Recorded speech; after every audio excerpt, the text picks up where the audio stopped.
we will post up the recording of this Zoom, since Facebook does not seem to want to cooperate today. So I do apologize for those delays. I'll turn it over to Lauren or whomever's going to get us started. Thanks, everybody. Yeah, thanks, Joni. Sorry for the delay, everyone. I'm Lauren Leitner with the Omaha Housing Authority. I am the Intensive Services Manager. I said last time we met, but I'll say it again. I'm the one who's been bugging you with all of the emails, and now, as of today, some text messages. So really, this is a time for you as Spencer Homes residents to connect with everyone who is working behind the scenes to make plans for the relocation and the rebuild of Spencer Homes. So tonight we wanted to talk specifically led by our developer Brenshaw about what the plan is going to be for the redeveloped site that you're living right now on in Spencer Homes. So we're going to go through a brief timeline. Nothing has really been updated as far as the timeline, so everything's still on track as far as what we had originally talked about. What we're going to review that. But ahead of that, let's go ahead and do some introductions with the organizations that are part of the C&I grant. So I'll start first, like I said, Lauren Leitner with Omaha Housing Authority, and we'll do OHA first. Great, thanks, Lauren. Hi, everyone. Joni Poor with Omaha Housing Authority, and I heard an acronym, and their C&I is Choice Neighborhood Implementation Grant. So that's what's helping to fund this process. Hey everyone, my name is Dupree. I'm one of the case managers assigned specifically for the Spencer Homes. I'm actually located right at Spencer daily. We usually work 8 a.m. to about 4:30. We're located at 2860 Spencer Street. So if you have any questions, feel free to stop on by so we can talk. Brian Hansen, I'm the attorney for the Housing Authority.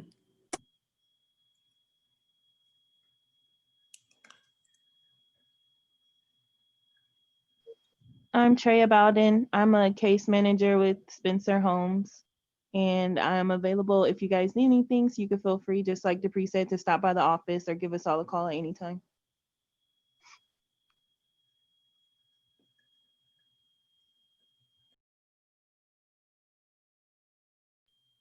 It looks like we have Dayu Jock, who's also a case manager, maybe having some trouble connecting to the audio, but he is also in the office with Treya and Dupree. So all three of them are available to you if you need anything as far as getting connected to resources, if you have concerns with needing some financial assistance, if you've gotten a notice from Cindy and her team with zoning management, they can help you get connected to any kind of services or help that you might need. Can we go ahead and do city introductions? Sure. Hi, Kelly Johnston Dorsey with the City of Omaha. Hi, Alyssa Solachek with the City of Omaha. And I'm Mariana Forel. I'm a neighborhood planner with the City of Omaha. Thank you. And what about 75 North? Hi, everybody. This is Sydney Franklin. I am with 75 North. I'm going to stay off video tonight. I'm knee deep in dinner with my daughter. I wasn't able to get a sitter tonight. So, but I'm here. Good evening, everyone.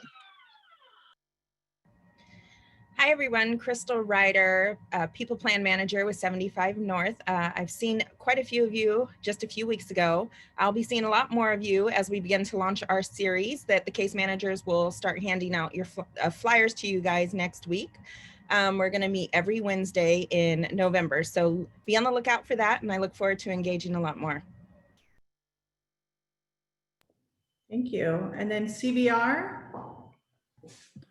Good evening. I'm Mike Edens with CVR Associates. We're the vendor who's going to be working with the residents to help them locate alternative housing outside of Spencer. And so we'll be talking to all of you a lot more in the coming weeks and months. Hey everyone, I'm Shannon Cobb with CVR. Nice to see you. I've spoken with some of you that are on the call. Some it's been since February, but others it's been more recently. So I look forward to working with you during your relocation. Great. Just a couple of housekeeping items, and then I'll turn it over to Bryn Shore to do introductions and the presentation. But if you are joining us and you have a question, you can go ahead and put it in the chat box. If you scroll down, there'll be a little icon that says chat, and then you just type it in and everybody will be able to see that. And then if you have a question and you want to talk, everybody who came in is muted. So if you scroll down and click on the unmute button, then you'll be able to talk. So we're going to go ahead and jump into the presentation with Bryn Shore, and then we'll save some time at the end for some questions. But if you have anything along the way, if you see anything and you have questions about what's on the screen, go ahead and put it in the chat or unmute yourself and we can talk with you then. Thank you. Thanks, Lauren. My name's Todd Lieberman. I work for Bryn Shore Development. I'm joined on the call today by Kathleen Bull, who may or may not have her video on. Kathleen, say hi. Hello. I don't have a good excuse like Sydney, but hi. I will be screen sharing the PowerPoint in a few minutes. Great. So we are working with the city, the Housing Authority, and 75 North to help redevelop Spencer Homes and the remainder of Highlander into mixed income housing, which will hopefully have a place for as many of you who want to live in it. And we're trying to develop it in a way where there are lots of different opportunities for people to live in the redeveloped property. So with that, I think we'll jump right into the presentation, which will give you an update on timing, and then you'll get to see some pretty early pictures and maps and plans of the future housing. And then we can talk about and answer any questions that you have. So Kathleen, why don't you kick us off with the presentation here? I can give it, but just let's get it on the screen. Great. So today we're focusing really on half of the Choice Neighborhoods Initiative development. The other half will of course be located at Highlander. We're going to be focused today though on the part which will replace the existing Spencer homes.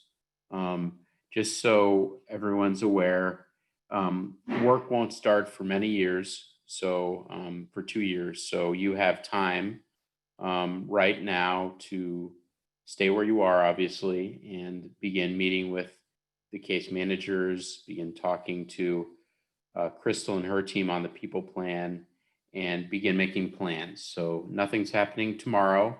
These are early plans, and we really want to get feedback today. So the next slide. Let's see. Are you guys seeing the agenda slide? No. Oh, hold on. There you go. Is that better? Why don't, oh yeah, here we are. Okay, the agenda, great. Was that me doing that, Kathleen, or was that you? That was me. Yeah. For some reason it paused. Yeah, so the team that we have working on this is everyone you've heard from today, 75 North, Bryn Shore, Omaha Housing Authority, City of Omaha, CVR, as well as several architects who are not on the call, but we would be happy to have a call with them if you have specific ideas on design. Landon Baker, who developed some of the buildings, who designed some of the buildings at Highlander. El Dorado, who designed the accelerator, and Ali Pointer Maquetto, who designed some of the buildings at Highlander as well, and buildings around Omaha, as well as Earhart Griffin. So that's the team.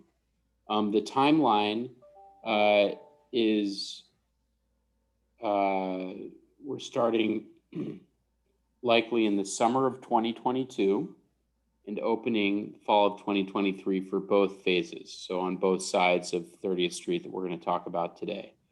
Now, a lot can change between now and when we start, but this is our plan for starting the construction. I'm going to turn this over to Alyssa now because there's some components of the development that are worth sharing with everyone. The first has to do with Section 3, and Section 3 is a program whereby residents of public housing and businesses that are run by public housing residents or people that are under a certain level of income get a preference in development in the construction work within these developments. So Alyssa, do you want to talk a little bit about Section 3 in Davis-Bacon? Yes, thank you. So like Todd said, Section 3 is part of the Choice Neighborhoods program through the Department of Housing and Urban Development. The idea is to create economic opportunities in the area where these funds are expended. And so we're looking at hiring, training, and contracting opportunities specifically for low to very low income residents in the area. And so there's two different types, which we kind of highlighted a little bit. There's a Section 3 resident, which could be a public housing resident or somebody who is low to very low income and is from the area. The other type is a Section 3 business, and really there's about 3 different ways that a business could qualify. The first being if the ownership is at least 51% Section 3 residents, if the business employs at least 30% Section 3 residents, and if that business will commit to contracting with Section 3 subcontractors for at least 25% of the total contract. So there's a few different ways that a business might qualify. And for a Section 3 resident, if you're interested in registering, you can do that through case management through OHA, or you can contact me at the city as well, and we can assist you with that process. For a Section 3 business, the registration is done through HUD's Section 3 business registry, which is done online. And so we could also get you the information about that as well. And I believe on the next slide, we'll talk about another kind of federal program, which is Davis-Bacon. And Davis-Bacon wage requirements will be present for all C&I construction phases. So these projects that we're talking about tonight will have to follow Davis-Bacon requirements. Really, the objective of Davis-Bacon is to enforce a project area's prevailing wage standard. So that way the wages for the project are reflective of the community in which the project has taken place. And for each project, what we call a wage determination or a wage decision is generated. And on that document, there'll be a list of all the job classifications, whether it's a plumber or a carpenter or an electrician. And you'll also see the prevailing wages that are assigned to each classification. And when I talk about a prevailing wage, I'm really talking about an hourly wage plus a fringe benefit rate. So it's that hourly plus fringe rate that equals the prevailing wage rate. Workers on a Davis-Bacon project are paid on a weekly basis, and the certified payroll forms for those weeks are submitted to me at the city on a weekly basis as well. So there is a kind of a review process that goes with these projects as well, just to ensure that individuals or workers are paid appropriately according to the Davis-Bacon requirements. I believe that that's what I have, so we'll move on to the next section. Great. Thank you, Alyssa. So what we'd like to present to you today is mostly about Kennedy Square, but we're going to start by showing you the other work that's happening at Highlander. So Highlander Phase 1 was completed a few years ago now. It includes 101 units, and it's 100% occupied with a wait list. It's the development that you drive down 30th Street. It's all the new buildings over there, and there's a mix of 1, 2, and 3 bedroom units, different rents. If you're interested, they do have a wait list, but it's been very popular. The second piece of the puzzle was the accelerator, and at the accelerator is the food hall, known as the kitchen, the venue, which is a venue space, Party Coffee, Metro Community College, Creighton, and the Connect. That has been in place for a few years. Nobility Point Senior is under construction now, and they're actually replacement housing units. So if you're over 62 years of age, and everyone in your household is, you have a preference to move into Nobility Point. So please talk to your case manager, or feel free to reach out to anyone on this phone if you have an interest. Nobility Point is the building that's being developed right now, and it will be a mix of 1 and 2 bedroom units. There will be a nice community space on the first floor, fitness center, a theater room, and there'll also be some other amenity space in the project on each floor, 60 units total. The next phase that we're going to be developing as part of the Choice Neighborhoods effort is the Overlook in Burdett and Wade, which we presented to you at a previous meeting. But these are going to break ground next year. It's a mix of 1, 2, 3, actually studios, 1, 2, 3, 4, and maybe even a 5-bedroom unit, totaling about 111 units, a mixture of elevator buildings and walk-ups and townhome style. Be a great little neighborhood with a pocket park, and we'll add on to the Highlander. Davis Ridge will be built right next to the accelerator. This will break ground next year as well. Be 47 units, 1, 2, and 3 bedrooms. And then next year, in 2022, we'll break ground on Kennedy Square 1 and Kennedy Square 2. So in total, this project will be about 140 units, and will be a good mix of units as well. So we're going to zoom in and take a look at this phase right now to get your feedback, get your thoughts, and if you're interested, you can start making plans for the future. Now, I want to reiterate that this is a really early presentation, so some of the buildings you're going to see are a little bit cartoony.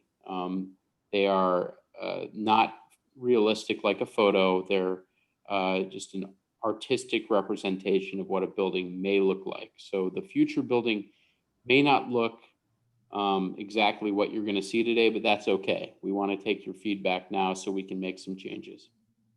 Todd, can I interrupt really quick? Kathleen, are you in full screen mode? I'm showing your slide and then a next slide and a notes section. I'm just wondering if you can make it bigger so people can see. Yeah, sorry about that. I thought it was, I am in full screen mode on one screen. So let me see. Give me a moment here. I'm gonna. Okay. Yeah, I thought that was just me. I saw that next slide. I was like, oh, that's All right, really guys. Thank you for letting me know. Okay, let me try this again.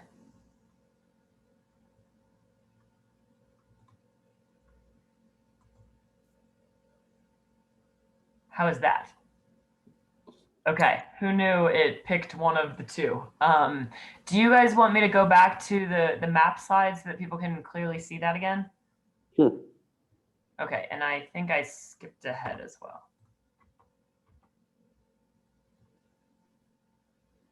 Okay, so Kennedy Square 1 is going to be right next to the new Early Learning Center, which just opened up, and across the street from Spencer Homes. So let's take a look at what the first piece of this puzzle is. All right, so Kennedy Square 1 will be 92 units. There'll be some elevator building units as well as live work, and there'll be a nice amount of amenities on site, which you'll see in a second. Kennedy Square 2 is a smaller phase, and there'll be a number of large family homes and 2 and 3 bedroom units. Also, we'll show you some options that we're looking at right now. One is a soccer field, and the other are some community gardens on the edge of this development. And all the phases, as noted on the bottom here, all the units, regardless of your income, whether you're living in a replacement housing unit or you're renting a market rate unit, they're all exactly the same. And you don't know who your neighbors are, whether they're market rate renters or in replacement housing. So this is Kennedy Square 1. It's adjacent to the Early Learning Center. And this is an artist's representation of what it might look like. There'll be different colors on the building itself, but this is what the form will be. And what's really neat about this building is there'll be some retail on the first floor and these neat bays, retail bays, as you go along the building. There's also a nice seating area, which you can see here to the rear of the building with a patio. So if you live in this building, you'll have the ability to go outside, and there's a neat little protected patio for you to be in. On each floor, there's a mix of 1, 2, and 3 bedroom units, and parking is adjacent. The architect on this is the same architect that did the accelerator. So you know kind of where they're coming from a design perspective. Here's another angle of the same building. You can see this is looking back to the south. You can see some of the neat pops of color in the building, and there'll be some protected parking, the spaces underneath the building. And then these little bays on the first floor are actually retail bays. So if we're looking for small businesses and local entrepreneurs and nonprofits to occupy this space, but it'll be a really neat place for people to run a small business. So here's a site plan, and you can see what we were talking about. Tenants 1 through 6 have very small little micro retail bays or small retail bays. And then the building itself has a good sized community room, amenities, and the patio in the rear. The parking is all protected with fencing and with the building, and it'll be a really safe and secure place to live. Let's go to the next slide. Okay, this is what's going to be across the street. And across the street will be a similar sized building with some retail on the first floor. And whether it will be occupied by a nonprofit or a local business or banking institution or coffee shop, we don't know. But we're trying to reserve the space now for either an arts user or retail space. As you go inside the block, so actually, Kathleen, could you go back to that picture? Okay, so if you look underneath the building, there's a cutout on the first floor. And in that cutout, that actually is a walking path that will lead you into a new street that is going to be created in sidewalk on the interior. So Kathleen's going to go to the next slide, and you'll see what that's going to look like in plan format. So this is looking from above. And there will be a little park here adjacent to the retail, some 2-story buildings, which will be townhome style live work. So you'll have an opportunity, if you have a small business or you work at home, to have an office within your unit. In some cases, they'll just be standard 2 or 3 bedroom units, but in some cases they will be places where you can set up shop if you have if you're working on your computer all day like I am now. It might be a good spot to be doing your work. And what will be pretty neat about this is the new street will, as you can see here, will curve around and run through what you're going to see next, which is Kennedy Square 2. And Kennedy Square 2, actually this Kennedy Square 1 still. So you can sort of see through the cutout in the building, and that leads to that new street. Let's go to the next. And this is the shot from the south, looking north. You can see how the building has some attributes that are kind of like the building across the street. And then the townhome type units, the live work units on the interior, you can see what that's going to look like with nice landscaped planters and really nice sort of feel for the building. Here's a shot of what that little plaza area might look like. You know, some of this stuff's going to change. They're very cartoony, which means that they're pretty early on. But the idea is that you'll have a development in a home that feels fun and festive and unique within Omaha, like Highlander feels right now. Okay, so this is moving to the east. We have a new street here that we've created, and where we are, if you're trying to wonder where this is right through the middle of where Spencer Homes is. So again, this is not happening now. This is happening in several years. But the idea is to create a new street that runs through the center of the neighborhood and provides safety. It provides a nice sense of place for people as they walk along the street, and it ends at a nice open space or a nice place where people can gather, like a soccer field or potentially gardening.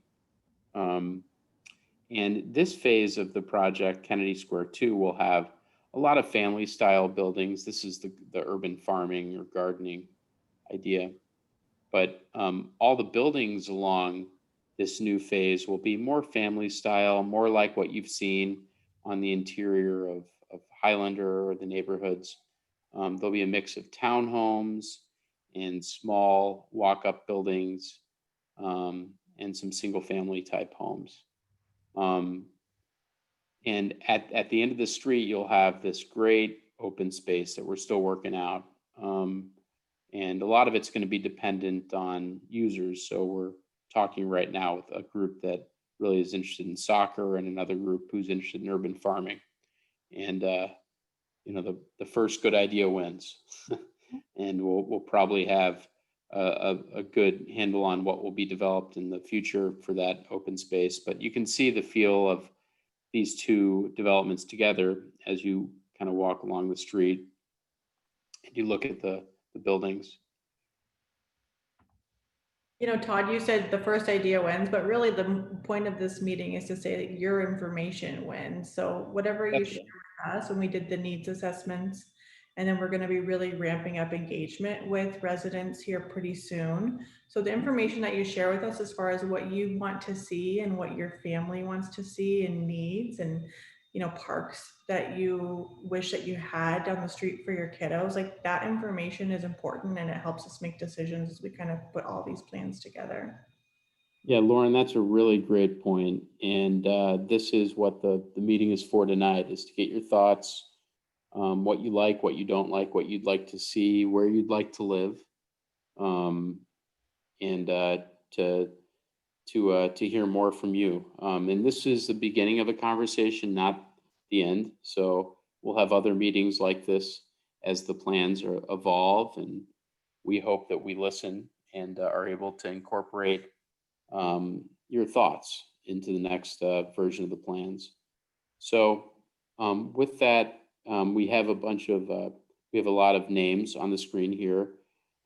These are contacts from the different parties that you know, you can reach out to. But you got a water bottle up there? No. Well, you need to bring it. Come put some water in here.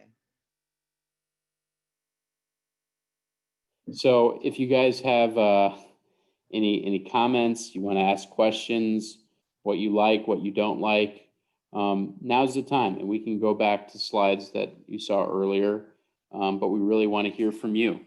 And if you don't feel comfortable talking, you can send a chat. You can send your comments via chat, or you can email people on the previous slide, call people on the previous slide, or raise your hand now and give us your thoughts. And there are also, I should say, there are also relocation specialists on the phone as well to talk about relocation. If you have any questions on that, if you have questions on Section 3, business opportunities, you know, this is the right place. So with that, I'm going to end my formal presentation for tonight and turn it over to you guys for your questions. Thanks so much, Todd. Kathleen, would it be possible for you to go back to some of those photos of the site, maybe the El Dorado building and a couple of others, just so that people can see them and get another look. Yes. Yeah. Sorry, I somehow exited. I'm having a little bit of trouble with the screen sharing in that 2-window PowerPoint. But yes, I will go back and maybe start with the El Dorado on the west side, and then we can go to the east side as people want. Great. And then I would just say if people want to chime in, we can do that. And or you can put messages in the chat box. Lauren, I think we have a typo on that email address in the chat box if you want to correct that.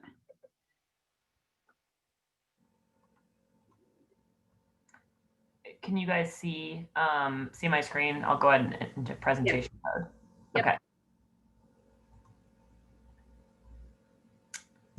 So I think what we can do is just kind of go slowly through these pictures.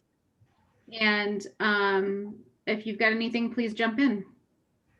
We'll sit on each one maybe for 15, 20 seconds. Please and thank you, Kathleen. Yeah, are you seeing the full screen or the? I'm seeing the preview again of that next slide. Okay, give me 1 second.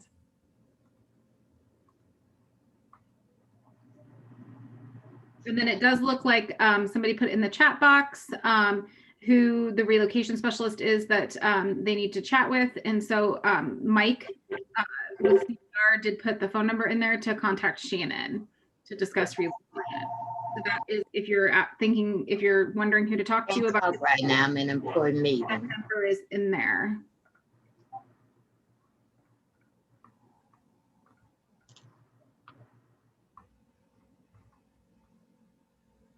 So again, the building that we're looking at here is will be right along 30th Street. If you're all familiar with where the OHA MLK building is, it'll be on that site.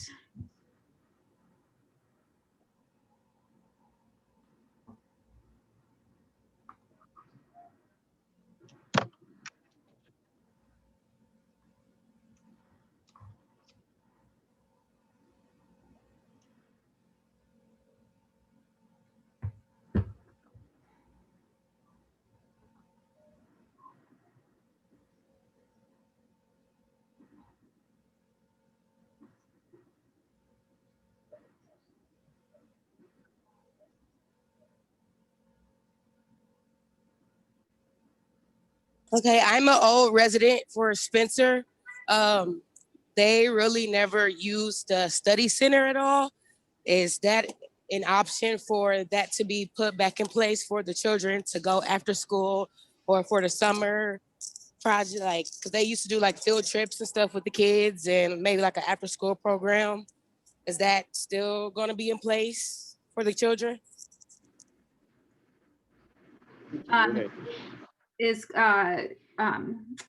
Crystal, are you and or Sydney, are you guys on the line? Would you mind stepping in and kind of talking about some of the different things that are going to be put in place through the community? I have to say, to directly answer your question from Omaha Housing Authority's perspective, having a study center put back in won't happen, but the summer programs, obviously in a year when we don't have COVID, what we want to do is continue to work with Kiewit to offer those programs to our tenants. But I'd love to turn it over to either Sydney or Crystal to talk a little bit about some of the other year-round activities for youth in the community.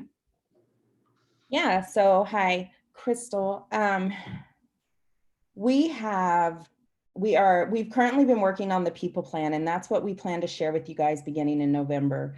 And so really with that people plan formulated, we took all the information from the surveys that you guys have done over the past few years almost, right?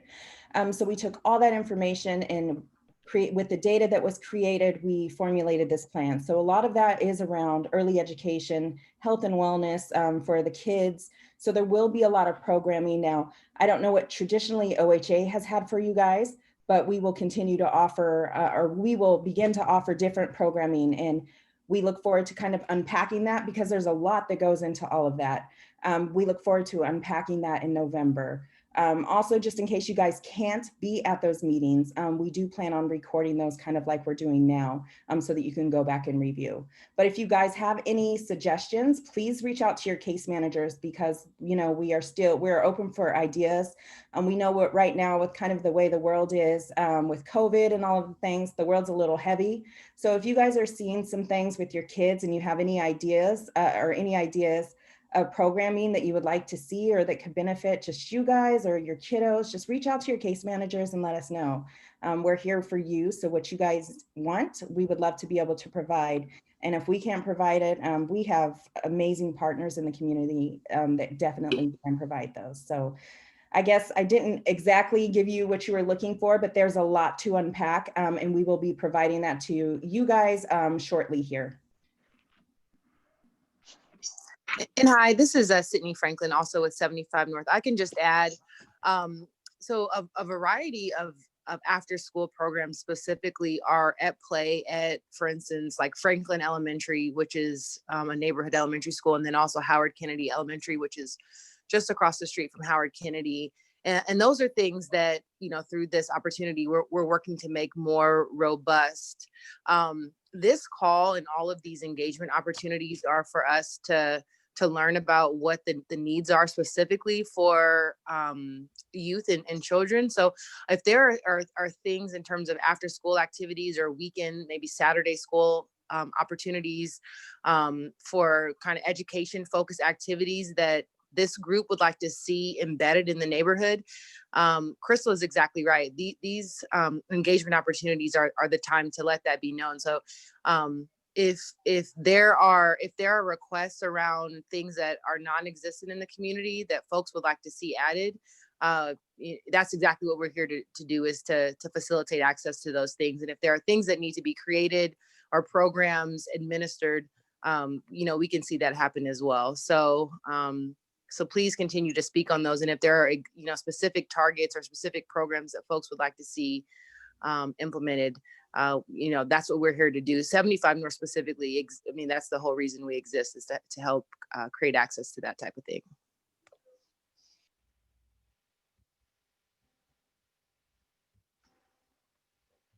Great question. Thank you for bringing that up. And please know too that we will keep track of suggestions as well. So even if we don't have an answer now, we'll keep it on the list and keep plugging away as we progress through things.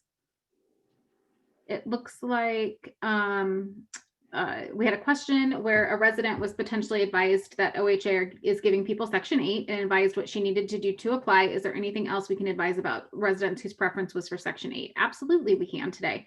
So for an overall relocation update, as far as timing, for households who are 62 and older for the whole household and who are interested in moving to Nobility Point, which is the building way up by the Highlander up on the top of the hill, that relocation and those conversations are going to be happening very, very soon. Likely with moving happening in early 2021, maybe late January, early February. And you will be hearing more about that very soon from Mike and Shannon, probably Shannon, with CVR and from the case management team as well, supporting anybody who's looking to move then. So those will be the first people being relocated, anybody who's interested and eligible for Nobility Point. Then we will be reaching out and starting to meet with individuals and families who expressed interest in a Section 8 voucher as your relocation option starting in March. If you don't get a phone call in March, that doesn't mean we forgot about you. It means we're going to be starting to work with everybody who requested one in March. There are HUD rules that say if you ask for a voucher for moving somebody for a relocation like this, you have to use those vouchers in that same year. So we're going to ask for those vouchers in January, and then we'll start working with everybody. Hopefully by March, we'll be having conversations. You won't move in March. We'll be talking through what happens next.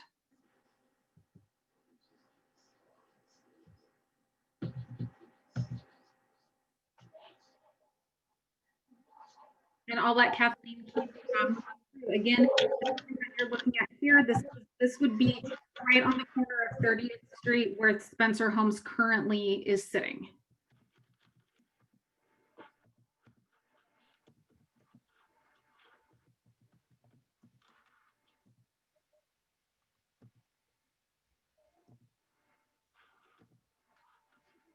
Does anybody out there love orange, hate orange? The green looks good. If you don't have any strong feelings, that's okay. But if you do, feel free to tell us. Orange is my favorite color, so I'm all for it. Great, thank you. Kind of a happy color in drab, drizzly weather. So again, then this is that, looks like I hit the wrong button there. This is that higher view of Spencer Homes, the current location where Spencer Homes is located. And the part all the way to the left of the picture is the building you were just looking at.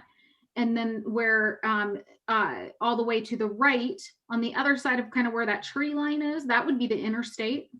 And so we've got kind of that green space in there that we're trying to figure out what to do. Right now we show a soccer field there, and we're thinking about that. And then maybe some farming options, urban farming or gardening, agriculture, some different options.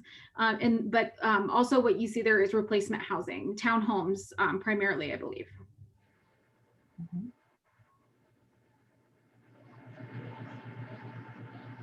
And I do want to say too that some of these townhomes include very large units because we have some very large families there. So right where the mouse is circling the arrow that Kathleen has, those are a couple of very large units. I believe maybe a 5 and a 6 bedroom at least. So we know we've got some big families that need a place to go.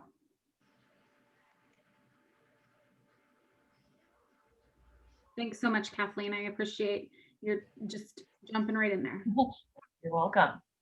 Trying to do my best Vanna White. Technology is fun, right? So I think that's all the images that we have. Is there any other questions that we can answer at this time? Otherwise, we just really want to keep you all as residents in the loop and make you aware as we go along the process, what we're doing and how it's going.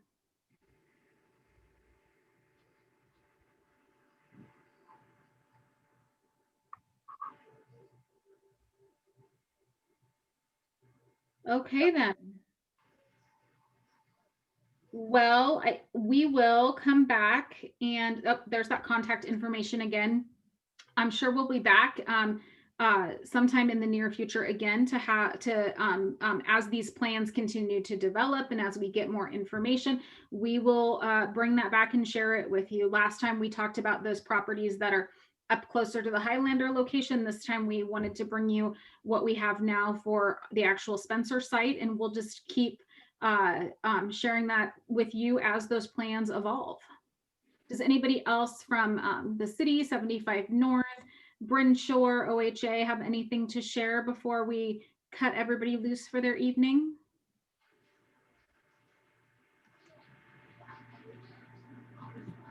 Just want to thank everyone for joining. And like Crystal had mentioned previously, coming up next from support services with OHA in partnership with 75 North is putting together a really good description of what we're going to be doing moving forward as far as engaging partners, getting programming set up, starting to talk about getting connected to things like work and income and resources for families and things like that. So like she said, all the information that you share with us, we're putting to use to put together a plan. So starting next month, we'll be having on-site meetings where we'll go over all the information, what our plans are moving forward, and get your feedback and suggestions as we go.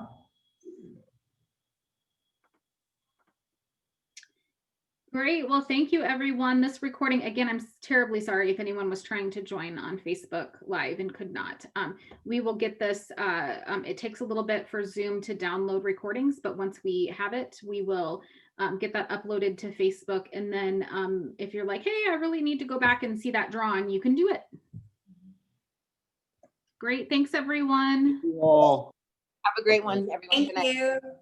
Good night. Bye-bye.